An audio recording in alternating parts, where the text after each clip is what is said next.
Now, isn't the whole High Brazil episode an allegory of the English, German and Dutch people in the Balearic Islands during the summer? Well, of course, that was foremost in my mind when I was writing it, but I think now I tend to think that it's more general allegory about the sort of the kind of politicians who are going around saying everything's perfectly all right, you know. I mean, in England, for example, our milk is all radioactive nowadays. We've got sort of the sheep farms in France, the sheep farms in Scotland and Wales. You can't eat the meat because of the radioactivity. There's sort of 20 miles of Cumbrian coastline that's radioactive. And Mrs. Thatcher goes around saying, radioactivity is the most environmentally friendly form of energy there is. Terry, why do you prefer Keaton, W.C. Fields and Tatty to Charlie Chaplin? Chaplin was really funny, but he wanted everything. He wanted you to laugh at him, he wanted you to admire him, he wanted you to feel sorry for him.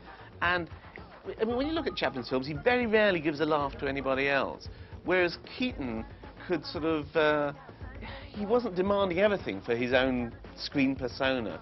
And W.C. Fields would sort of, you know, made himself really unpleasant, especially when he was dealing with children. I suppose it's just because I like Keaton as a man, I think, I prefer him to Chaplin.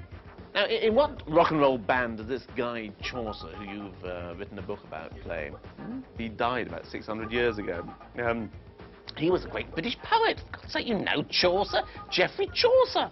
He wrote the first poems in the English language, Canterbury Tales, all that sort of stuff. And he lived in England in the 14th century. You know. Finally, Terry, are you pleased to see me in the mirror every morning when you wake up? Well, I don't know how to put this, actually, Terry. You know, I've been meaning to tell you for quite a while that I think you're getting not quite so pretty. You know, a little bit fat around there, and you know, bags under the eyes, and I'm afraid it rather turns me off. I mean, I know, you know, I used to love you very much, but I'm afraid it's a bit of a turn-off nowadays. Perhaps you could smarten your act up a bit, eh?